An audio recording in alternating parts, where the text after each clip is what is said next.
কথায় আছে জন্মিলে মরিতে হয়, অর্থাৎ জন্ম হলে মৃত্যু অনিবার্য। মৃত্যুর হিমশীতল স্পর্শ থেকে কারো নিস্তার নেই। আর তাই কোনো না কোনো সময়ে মৃত্যুর কাছে মানুষের আত্মসমর্পণ করতেই হয়, যেটা প্রতিটা প্রাণীকুলের কাছেই অপ্রিয় হলেও চিরসত্য। কিন্তু মৃত্যু যখন মানুষকে ভুলে যায় তখন কেমন হয়?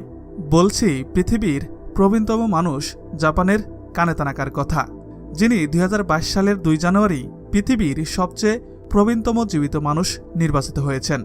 মার্কিন সংবাদ মাধ্যম CNN জানিয়েছে, গত 2 জানুয়ারি কানে তানাকার নাতনির মেয়ে জুনকো তানাকা টুইটার পোস্টে তার প্রমাতামহীর 119 বছরে পা রাখার সংবাদ জানিয়েছেন।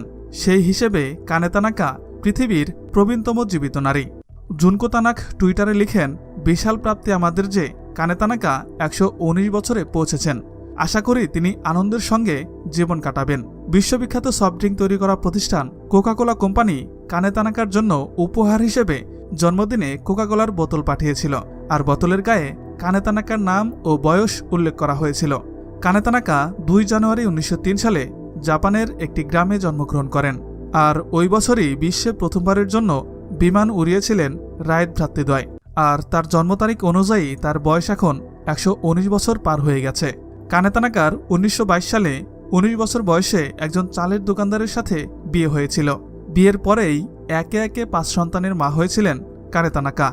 এর মধ্যে 5ম সন্তানকে অবশ্য দত্তক নিয়েছিলেন তানাক দম্পতি। রোজ সকাল 6টায় ঘুম থেকে ওঠার অভ্যাস তার, আর বিকেলটা কাটান অঙ্ক কষে আর ক্যালিগ্রাফি অনুশীলন করে। কানে তানাকার আগেও জাপানের নাগরিকদের বিশ্বের সবচেয়ে বেশি সময় বাঁচার অনেক রেকর্ড রয়েছে, যেমন জিরোমন কিমুরা, যার 2013 সালের জুন মাসে 116 বছর বয়সে মৃত্যু হয়। বলাই বাহুল্য যে কানে তানাক তার জীবনে অনেক ঘটনার সাক্ষী হয়েছেন, যার মধ্যে রয়েছে দুটো বিশ্বযুদ্ধ। তার সাথে 1918 সালের ভয়াবহ স্প্যানিশ ফ্লু মহামারীর পর তিনি চলমান বৈশ্বিক করোনা মহামারীও দেখলেন। কানে তানাকাকে জাপানের দক্ষিণাঞ্চলীয় কিউশু দ্বীপের উত্তরাঞ্চলীয় ফিকুয়োকা শহরের একটি নার্সিং হোমে রাখা হয়েছে। তানাকার পরিবার জানিয়েছেন, তানাকার অঙ্কের প্রতি এখনও প্রচুর আগ্রহ রয়েছে। 2021 সালের 11 মে জাপানে অনুষ্ঠিত হয়ে যাওয়া অলিম্পিক মশাল বহনের র্যালিতে অংশ নেওয়ার কথা ছিল এই প্রবীণ নারীর, যিনি গিনেস বুক অফ ওয়ার্ল্ডে বিশ্বের জীবিত সবচেয়ে বয়সী ব্যক্তি হিসেবে নাম লিখিয়েছিলেন।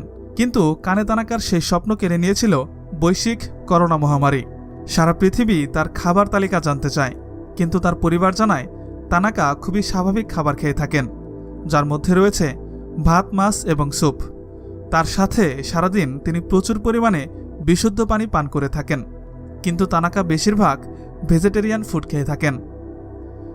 ইতিহাসের সাক্ষী হয়ে আরও অনেক দিন বেঁচে থাকুক কানে তানাকা, এই প্রত্যাশায় শেষ করছি আজকের ভিডিও।